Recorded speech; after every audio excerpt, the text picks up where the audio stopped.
Hi ಎಲ್ರಿಗೂ ನಮಸ್ಕಾರ. ಬನ್ನಿ ಇವತ್ತು ಬೆಂಡೆಕಾಯಿ ಪಲ್ಯನ ಯಾವ ರೀತಿ ಮಾಡೋದಂತ ನೋಡೋಣ. ಬೆಂಡೆಕಾಯಿ ಪಲ್ಯ ಮಾಡೋಕ್ಕೆ ನಾನಿಲ್ಲಿ ಬೆಂಡೆಕಾಯಿನ ಚೆನ್ನಾಗಿ ತೊಳೆದ್ಬಿಟ್ಟು ಒರೆಸ್ಕೊಂಡು ಅದನ್ನು ಒಂದು ಪ್ಲೇಟಲ್ಲಿ ಇಟ್ಕೊಂಡಿದ್ದೀನಿ. ಇವಾಗ ನಾನು ಚಿಕ್ಕದಾಗಿ ಬೆಂಡೆಕಾಯಿನ ಕಟ್ ಮಾಡ್ಕೊತಾ ಇದ್ದೀನಿ. ನೋಡಿ, ಇವಾಗ ಎಲ್ಲನೂ ಬೆಂಡೆಕಾಯಿ ಚಿಕ್ಕದಾಗಿ ಕಟ್ ಮಾಡಿ ಇಟ್ಕೊಳ್ಳೋಣ. ನಾನಿವಾಗ ಬೆಂಡೆಕಾಯಿನ ಕಟ್ ಮಾಡ್ಕೊತಾ ಇದ್ದೀನಿ. ನೋಡಿ, ಎಲ್ಲ ಬೆಂಡೆಕಾಯಿನೂ ನಾನು ಈ ಥರ ಕಟ್ ಮಾಡಿ ಇಟ್ಕೊಂಡಿದ್ದೀನಿ. ಇವಾಗ ನಾವು ಈ ಬೆಂಡೆಕಾಯಿನ ಫ್ರೈ ಮಾಡ್ಕೊಳ್ಬೇಕು. ಫಸ್ಟ್ ಇಲ್ಲಿ ನಾನು ಒಂದು ಪಾತ್ರೆಯಲ್ಲಿ 1 ಸ್ಪೂನ್ ಎಣ್ಣೆ ಹಾಕ್ಕೊಂಡು ಈ ಬೆಂಡೆಕಾಯಿನ ಚೆನ್ನಾಗಿ ಫ್ರೈ ಮಾಡ್ಕೊತೀನಿ. ಬೆಂಡೆಕಾಯಿ ಫ್ರೈ ಮಾಡ್ಕೊಂಡು ಪಲ್ಯ ಮಾಡೋದ್ರಿಂದ ತುಂಬಾ ಚೆನ್ನಾಗಿರುತ್ತೆ ಟೇಸ್ಟು. ನೋಡಿ, ಈ ಥರ ಲೋ ಫ್ಲೇಮಲ್ಲಿ ಇಟ್ಕೊಂಡು ಚೆನ್ನಾಗಿ ಹುರ್ಕೊಳ್ಬೇಕು, ಅಂದರೆ ಫ್ರೈ ಮಾಡ್ಕೊಳ್ಬೇಕು. ಲೋ ಫ್ಲೇಮಲ್ಲಿ ಇಟ್ಕೊಂಡೆ ಫ್ರೈ ಮಾಡ್ಕೊಳ್ಳಿ. 2 3 ನಿಮಿಷ ಫ್ರೈ ಮಾಡಿಕೊಂಡ್ರೆ ಸಾಕು. ನೋಡಿ, ಇವಾಗ ನಾನು ಚೆನ್ನಾಗಿ ಎಲ್ಲನೂ ಫ್ರೈ ಮಾಡ್ಕೊತೀನಿ. ಇದನ್ನೆಲ್ಲನೂ ಫ್ರೈ ಮಾಡಿಕೊಂಡು ನಾನು ಇವಾಗ ಒಂದು ಬೌಲಲ್ಲಿ ಹಾಕ್ಕೊಂಡು ಇಟ್ಕೊಂಡಿದ್ದೀನಿ.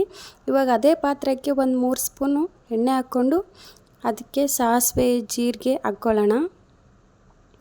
ನೋಡಿ, ಸಾಸಿವೆ ಜೀರಿಗೆ ಹಾಕ್ಕೊಂಡು ಅದಕ್ಕೆ ನಾನಿಲ್ಲಿ 1 ಈರುಳ್ಳಿನ ಕಟ್ ಮಾಡಿ ಇಟ್ಕೊಂಡಿದ್ದೀನಿ. ಇವಾಗ ಈರುಳ್ಳಿನ ಹಾಕ್ಕೊಳ್ಳೋಣ ಮತ್ತು ಕರಿಬೇವು ಹಾಕ್ಕೊಳ್ಳೋಣ.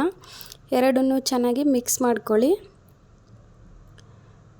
ಈರುಳ್ಳಿ ಎಲ್ಲ ಚೆನ್ನಾಗಿ ಫ್ರೈ ಆಗಬೇಕು. ಈರುಳ್ಳಿ ಎಲ್ಲ ಚೆನ್ನಾಗಿ ಫ್ರೈ ಆದಮೇಲೆ ನಾನಿಲ್ಲಿ ಚಿಕ್ಕದೊಂದು ಟೊಮೊಟೊನ ಕಟ್ ಮಾಡಿ ಇಟ್ಕೊಂಡಿದ್ದೀನಿ. ಸೊ ಈರುಳ್ಳಿ ಫ್ರೈ ಆದಮೇಲೆ ನಾವು ಟೊಮೊಟೊನ ಹಾಕ್ಕೊಳ್ಳೋಣ. ಈರುಳ್ಳಿ ಚೆನ್ನಾಗಿ ಫ್ರೈ ಆದಮೇಲೆ ಟೊಮೊಟೊ ಹಾಕ್ಕೊಳ್ಳಿ. ಇವಾಗ ಆಲ್ಮೋಸ್ಟ್ ಈರುಳ್ಳಿ ಚೆನ್ನಾಗಿ ಫ್ರೈ ಆಗಿದೆ. ಇವಾಗ ಟೊಮೊಟೊನ ಹಾಕ್ಕೊಳ್ಳೋಣ. ಈ ಥರ ಬೆಂಡೆಕಾಯಿ ಪಲ್ಯನ ಮಾಡಿಕೊಂಡ್ರೆ ತುಂಬಾ ಚೆನ್ನಾಗಿರುತ್ತೆ. ರೊಟ್ಟಿ ಚಪಾತಿ ಎಲ್ಲದರಲ್ಲೂ ತುಂಬಾ ಚೆನ್ನಾಗಿರುತ್ತೆ. ಇವಾಗ ನಾನು ಟೊಮೊಟೊನ ಹಾಕ್ಕೊಂಡು ಮತ್ತೆ ಚೆನ್ನಾಗಿ ಮಿಕ್ಸ್ ಮಾಡ್ಕೊಳ್ತೀನಿ. ಮತ್ತು ಟೊಮೊಟೊ ಚೆನ್ನಾಗಿ ಸಾಫ್ಟ್ ಆಗಬೇಕು, ಅಲ್ಲಿವರೆಗೂ ಚೆನ್ನಾಗಿ ಫ್ರೈ ಮಾಡ್ಕೊಳ್ಳಿ. ರೊಟ್ಟಿ ಜೊತೆ ಮಾತ್ರ ತುಂಬಾ ಚೆನ್ನಾಗಿರುತ್ತೆ ಈ ಥರ ಪಲ್ಯ ಮಾಡ್ಕೊಂಡು ತಿನ್ನಿ. ಜಸ್ಟ್ ನೀವು 5 ನಿಮಿಷದಲ್ಲೇ ಮಾಡ್ಕೊಳ್ಬೋದು, ತುಂಬಾ ಈಸಿ. ಇವಾಗ ಫ್ರೈ ಮಾಡ್ಕೊಂಡಿರೋ ಬೆಂಡೆಕಾಯಿನ ಇದರಲ್ಲಿ ಹಾಕ್ಬಿಟ್ಟು ಚೆನ್ನಾಗಿ ಮಿಕ್ಸ್ ಮಾಡ್ಕೊಳ್ಳಿ. ಇದನ್ನು 2 3 ನಿಮಿಷ ಮತ್ತೆ ಚೆನ್ನಾಗಿ ಫ್ರೈ ಮಾಡ್ಕೊಳ್ಳಿ, ಎಲ್ಲ ಮಿಕ್ಸ್ ಆಗೋವರೆಗೂ. ಎಲ್ಲನೂ ಚೆನ್ನಾಗಿ ಮಿಕ್ಸ್ ಆದಮೇಲೆ ನಾವಿವಾಗ ಇದಕ್ಕೆ ಉಪ್ಪು, ಅರಿಶಿನ ಮತ್ತು ಖಾರದ ಪುಡಿನ ಹಾಕ್ಕೊಳ್ಳೋಣ. ಇವಾಗ ಎಲ್ಲನೂ ಚೆನ್ನಾಗಿ ಮಿಕ್ಸ್ ಆಗಿದೆ. ನೋಡಿ, ಲೋ ಫ್ಲೇಮಲ್ಲಿ ಇಟ್ಕೊಂಡೆ ನೀವು ಮಾಡ್ಕೊಳ್ಬೇಕು, ಅಂದರೆ ಚೆನ್ನಾಗಿ ಫ್ರೈ ಆಗುತ್ತೆ. ಇವಾಗ ಚೆನ್ನಾಗಿ ಫ್ರೈ ಆಗಿದೆ. ಬನ್ನಿ ಇವಾಗ ಇದಕ್ಕೆ ಒಂದು ಸ್ವಲ್ಪ ಉಪ್ಪು ಹಾಕ್ಕೊಳ್ಳೋಣ. ಯಾರು ಬೆಂಡೆಕಾಯಿನ ಇಷ್ಟಪಡಲ್ವೋ ಅವ್ರಿಗೆ ಈ ಥರ ನೀವು ಬೆಂಡೆಕಾಯಿ ಪಲ್ಯನ ಮಾಡಿಕೊಡಿ, ತುಂಬಾ ಇಷ್ಟಪಟ್ಟು ತಿಂತಾರೆ.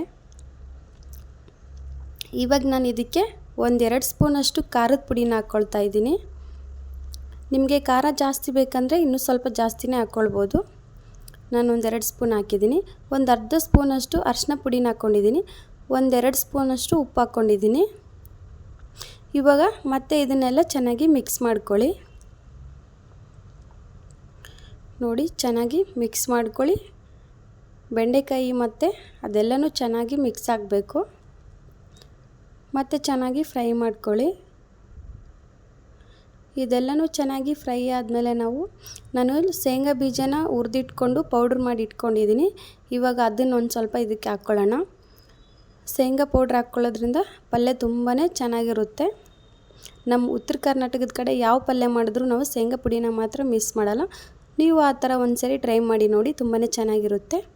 ಇವಾಗ ಇದೆಲ್ಲನೂ ಚೆನ್ನಾಗಿ ಫ್ರೈ ಆಗಿದೆ. ಸೊ ಇವಾಗ ನಾವು ಒಂದು ಸ್ವಲ್ಪ ಶೇಂಗಾ ಪೌಡ್ರನ್ನ ಹಾಕ್ಕೊಂಡು ಮಿಕ್ಸ್ ಮಾಡ್ಕೊಳ್ಳೋಣ.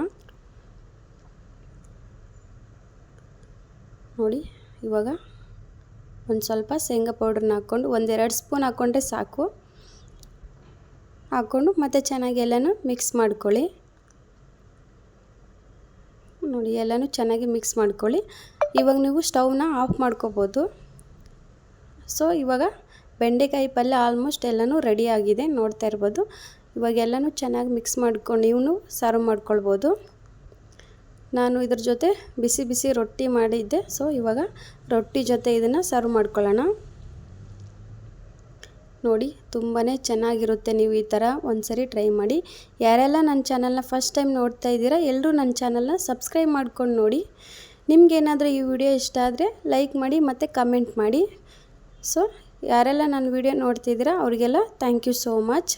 ನೋಡಿ ಎಷ್ಟೊಂದು ಟೇಸ್ಟಿಯಾದಂಥ ಬೆಂಡೆಕಾಯಿ ಪಲ್ಯ ರೆಡಿ ಆಯಿತು.